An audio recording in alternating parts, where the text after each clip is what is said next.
The family computer sits on a towering wooden desk, surrounded by CDs and loose papers.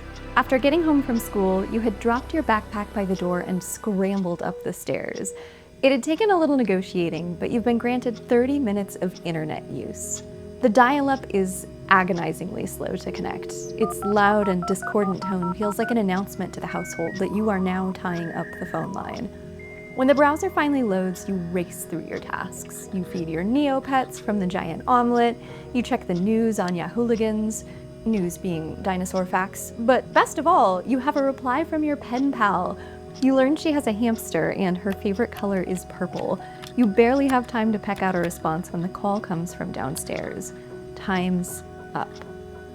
The screen goes dark, you shut the door behind you, and just like that, it was over.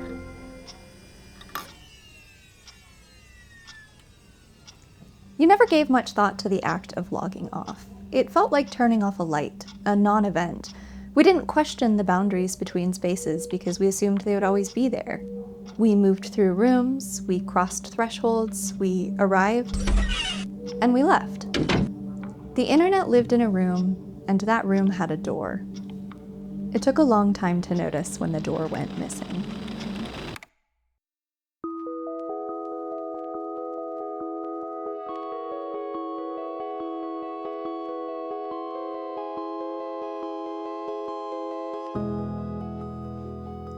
The thing I remember most about the old internet is the sense of discovery.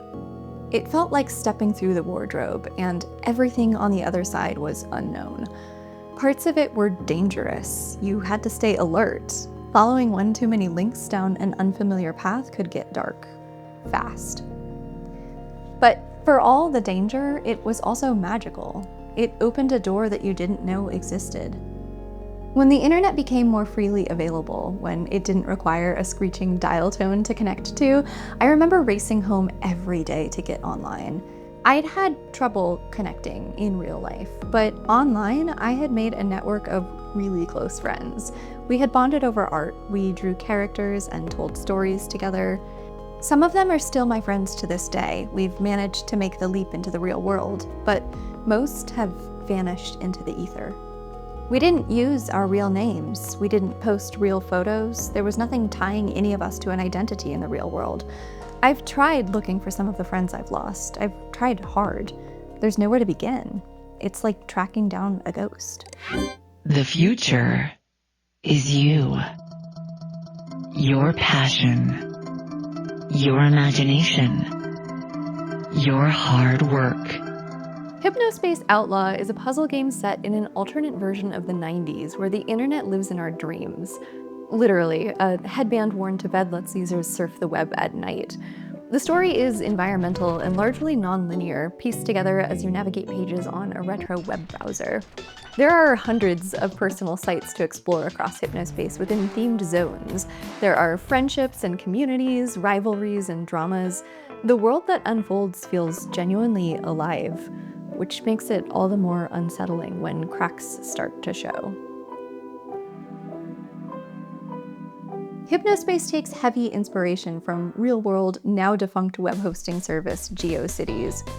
We have Geocities to thank for a huge chunk of the culture of the early internet. It was free. Anyone could design and host a personal website. It helped pass the internet from the hands of super nerds into the hands of ordinary people. There were teachers and kids and retirees all making websites for whatever they wanted. It lended itself to super niche websites that existed just for the hell of it. Here's one I found about raisins. When I first stumbled across a site called Cameron's World, I thought I had found the Geocities page to end all Geocities pages. Until I realized I wasn't on archive.org, I was on a live, modern website. Cameron Askin, the artist behind the site, pulled thousands of images and text snippets from actual archived Geocities websites and collaged them into a beautiful cacophony. It's a living museum. Cameron describes it as a love letter to the internet. It's like scrolling through layers of an archaeological dig site. My favorite motif the site nods to is how often pages marked areas of themselves as being under construction. They were constantly being tinkered with, ever evolving. Search engines back in the day were still getting off the ground. SEO wasn't a word. There were no curated algorithms, nothing was served to you. You had to go foraging for your content. Scroll to the bottom of an ancient website and you'd often find a little icon announcing that it belonged to a web ring. Web rings were like clubs. They existed for every niche under the sun. UFO enthusiasts, Sailor Moon, Sonic the Hedgehog. See, the internet hasn't changed that much. Sites within a web ring linked to one another in a circular loop managed by a ringmaster who curated the links. People would browse through them the way that they scroll through Twitter. In a 1999 New York Times article, writer Tina Kelly described it as such. If using a search engine can be like drinking from a fire hose, internet surfing using a web ring is like sharing a cup of tea with a group of strangers who are batty about a favorite hobby. Initially, creating a web ring was laborious, but in 1995, a high schooler named Sage Weil made webring.org. He wrote a script that automated the process of updating links when someone joined or left. The site was completely free, and web rings exploded in popularity. All sites in a web ring were equal. There was no ranking system. The first site in the ring was the one you landed on. It was a way for tiny websites to get seen. The internet became shaped by its users, lighting up pathways towards each other in the dark. The home parallels across the early internet are impossible to ignore. Many of these sites even had virtual doorways. You had to enter. Sites were often hosted with a visitor counter and a guest book. You were encouraged to leave a note about your experience. It was inherently social. It was designed to invite you in. So much of the language we used reflected the sense of place. Homepage, chat room, game lobby, web address. The zones in Hypnospace Outlaw were inspired by the real-themed communities on Geocities, which were called neighborhoods. They were named after real-world locations: Area 51 for sci-fi fans, Yosemite for outdoor enthusiasts, West Hollywood for the queer community. Instead of a user, you were called a homesteader. You applied for residency in a community, at which point you were given your very own address. I haven't told you the coolest part about Cameron's world yet, the love letter to the internet. Hundreds of GIFs on the site are actually links. They open up into a custom browser within the page called Catscape Navigator and pull up actual archived Geocities pages that inspired each section of the site. It feels eerie reading them, their counters and guestbooks frozen in time. They are forever under construction. The only reason we can still visit the ruins of the internet is because of a handful of archivists that cared enough to save them. Brewster Kahle started the Internet Archive. It's a nonprofit that's been crawling the internet since 1996, taking snapshots that are publicly accessible via the Wayback Machine. It scares me to think how close we almost came to losing it all. Without intervention, the old internet would have quietly vanished. We need these things to point to in order to articulate what has changed, because what came to fill the space that the old internet has left doesn't quite feel like a space at all. But we'll get to that. Witness the dawning of a new world, where sleep time is no longer downtime. It's where the future is built. A future built by you. Hypnospace Outlaw quietly pokes at a sense of impending loss. It's a fictionalized version of a sentiment echoed across many real frozen Geocities websites. Hypnospace is run by a fictional company called Merchantsoft. Their ever-increasing presence across the web is viscerally felt. You play the role of an enforcer hired by Merchantsoft to ruin the lives of everyone online. You carry out typical cop behaviors like issuing takedowns of an elementary school teacher's website for posting copyrighted art of a cartoon fish drawn by her students. There will be no gumshoe gooper on my internet. The citizens of Hypnospace are upset due to Merchantsoft deleting and merging zones without notifying their residents. People are joining up and trying to make their own coalition, the Sovereign Alliance of Imagination. When I first saw this, I was charmed, but then it started to unravel. After exploring for a while, you start to notice a pattern of broken links and pages that don't load quite right. On the fictional page Connie's Connections, which serves as a virtual yellow pages of recommended sites across Hypnospace, Connie has left a message. Important update, November 5th, 1999. Due to recent issues surrounding NetSettler and Hypnospace page builder formats, many of the connections listed here are no longer functional. Some pages appear with unreadable text and broken links, while others have been deleted by users who have moved away. I'm holding out hope that Merchantsoft will realize just how many people here used NetSettler and figure out how to support their legacy software. If this does not happen, I'll have no choice but to close Connie's connections or move it to another sleep time service. Yahoo acquired Geocities in 1999. Nearly immediately, they began breaking things. Initially, there was controversy over the new terms of service, which homesteaders felt was attempting to claim copyright over their pages. They organized a protest called The Haunting, where they drained their sites of color. Yahoo eventually relented, but the attempts at making nice were short-lived. Yahoo began deleting sites and web rings that they deemed adult without letting the homesteaders know. Caught in the crosshairs were web rings like the Global Transgender Ring, a trans community that hosted over 1,000 people. Web rings had been acquired by Geocities at this point, but up until now it had largely been left alone. Geocities had recognized its importance to their community, but now it was on borrowed time. First, Yahoo announced Yahoo Web Ring. Overnight and without warning, the web rings across Geocities appeared with a shiny new navigation bar. The homepage of each web ring no longer pointed towards its ringmaster. Instead, homesteaders were taken to the Yahoo Web Ring homepage, where, of course, there were ads. In 2001, unhappy with their own attempts to monetize web rings, Yahoo laid off the staff for the feature and pulled support entirely. Some web rings were able to band together to migrate to other sites, but most were permanently broken. The site limped along for a few more years, but the writing was on the wall. In 2009, Yahoo announced the end of Geocities. 38 million sites went dark. These days, I spend hours on my phone, and I find that I usually don't remember any of it. Maybe one particular meme or fun fact will stick in my brain, but most of it just blends together into a haze of bad feelings. I feel trapped. Like I'm walking through an endless, barren field. Like Yahoo's haunting, it's been drained of color. Sometimes I swear there's something moving in the grass behind me. Sometimes I think I see a flash of eyes. But when I turn and look, there's nothing there. I don't want to be there anymore, but I don't know how to leave. I don't remember how I got here. There are no doors. I love the new internet. You might have heard of the doorway effect. It's when you walk from your bedroom to your kitchen, but you can't remember why. You find yourself standing in front of the fridge feeling like someone deleted the thought. It's a real thing. The University of Notre Dame conducted a series of experiments where they had participants move objects between rooms and then recall details about those objects. They found that moving through doorways had a significant effect on memory. They repeated the experiment virtually. Virtual doorways did the same thing. The thinking is that the doorway effect evolved to help us be more alert when moving between environments. If you're leaving the forest and entering, say, a haunted field, it would serve you well to be on alert for danger. It's annoying when you forget why you were standing in the kitchen, but there's a flip side to the doorway effect too. It's not just about forgetting, it's also about remembering.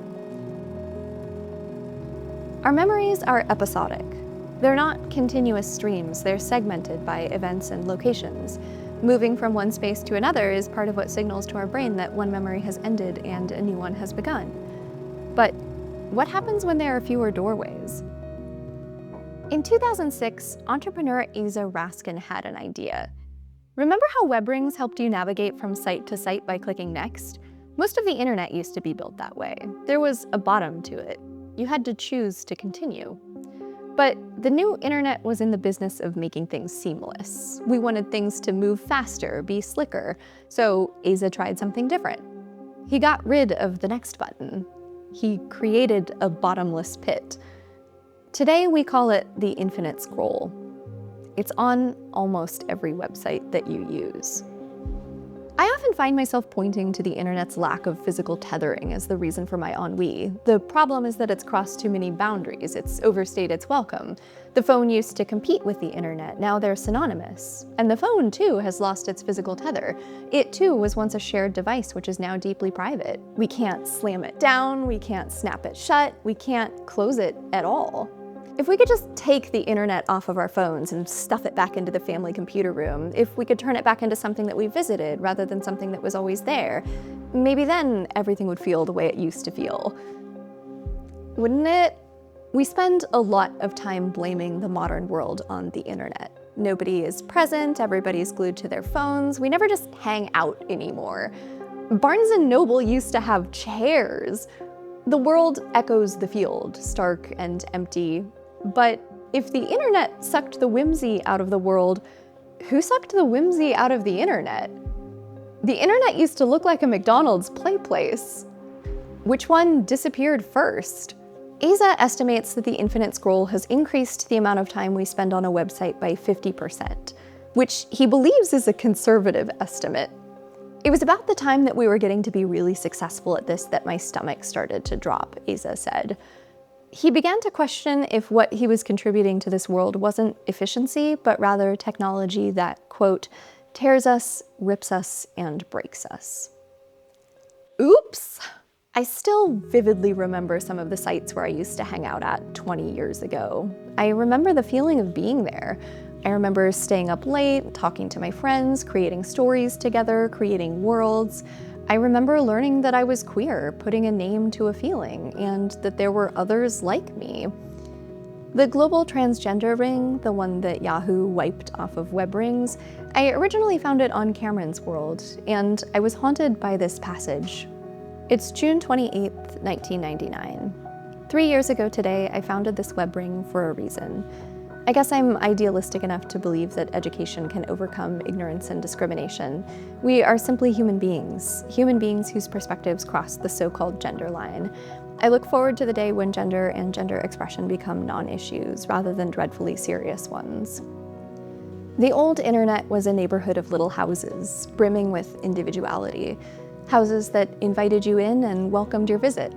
We looked forward to arriving. We missed them when we left. And they didn't ask anything of us in return.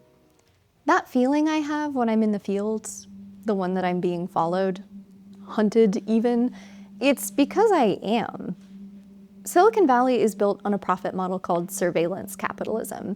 It's the reason why your phone feels like it's listening to you. It's why you get ads that feel psychic. The internet doesn't exist anymore for the purpose of having fun. It exists to harvest and sell your data. It doesn't need to listen to you to do that. It's enough to track your every movement, both on and offline. In Hypnospace Outlaw, you carry out your job of spreading misery among the community while actual safety violations rage on that you're much less able to stop. And you're following through on your enforcer duties under pressure from Merchantsoft. Some of the people you're taking orders from also express qualms about the work. Great job cleaning up those gumshoe gooper violations. This whole zone has been a problem for the last 2 weeks, but none of us want to ban anyone over a silly goldfish cartoon.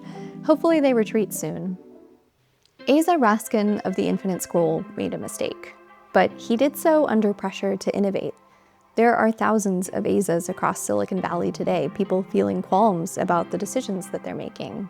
But if your product doesn't generate profit, you're at risk of being laid off, like Yahoo laid off the web rings team and eventually everyone who worked at Geocities. And in a world where being fired means losing healthcare and potentially housing, that threat is real. There's a wolf in the field breathing down their necks, pressuring them to create technology that breathes down ours. The things that broke by design. The old internet didn't slide away into obscurity. It was taken. Designs that are fun, designs that facilitate community or prioritize your health and well-being, nobody has any incentive to make them. The things that make us feel the most human are the least compatible with profit. This is getting really depressing. I'm gonna turn it around. The 90s nostalgia boom isn't about aesthetics. It's about craving that sense of place, a feeling of belonging, the ability to exist without the pressure to commodify yourself, boundaries between yourself and the internet, a door to close, perhaps. The patchwork quilt of the old internet lent itself to belonging. Geocities neighborhoods, themed web rings, the entire setup was like a built-in icebreaker. What's your favorite movie? What do you collect? Do you know any fun facts about raisins? You didn't need to be exceptional to be seen. You didn't need to be anything at all. It wasn't perfect, but the things we fear the internet has changed about the world, that we're meaner, dumber, less attentive, those are things that happen when you're stressed. It's hard to be creative or silly when there's a wolf in the field. We've had to put those things down at the doorway to prioritize the threat. But they're things that come back when our environment changes. Echoes of the old internet still exist in pockets and corners. There are still people making cool things on tiny personal websites. They just don't get picked up by algorithms or search engines. Nuance and virality aren't friends. We're seeing pushback in both the vehicles of the internet and the internet itself. In the physical world, dumb phones are making a comeback. It's an attempt to bring back those boundaries. Companies like the Light Phone have introduced phones that serve as tools. They have some modern features like a GPS or podcast feeds, but they intentionally lack features like email, social media, or a web browser. Online, we're seeing the appearance of decentralized platforms like Blue Sky and Mastodon. They're open source, and they give users control over their own algorithms and data. Remember when you actually used to see the things your friends posted? There are other sites that evoke the internet's past. Substack has become a home for journalists and writers. It allows creators to send newsletters directly to their community. Discord servers are mini chat rooms for friends. Reddit suffers from men, but it too retains the old internet feel with niche subreddits and anonymous usernames. I find all of these platforms wildly less stressful than, say, Instagram. I would love to see us go further in the designs of these websites. I would love to see us shed some of the addictive UI choices that we've come to expect, like the infinite scroll. And now that search engines have come full circle and are completely useless again, I would love to see web rings make a comeback.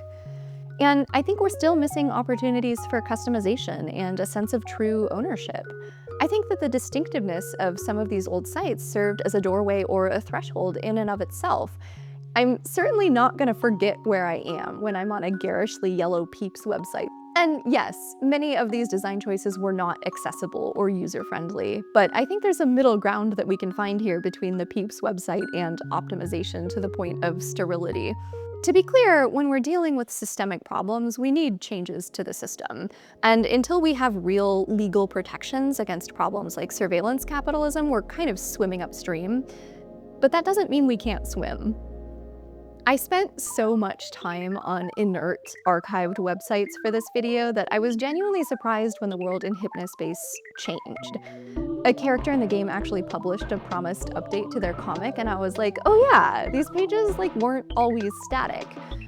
And the world in Hypnospace reacted to me.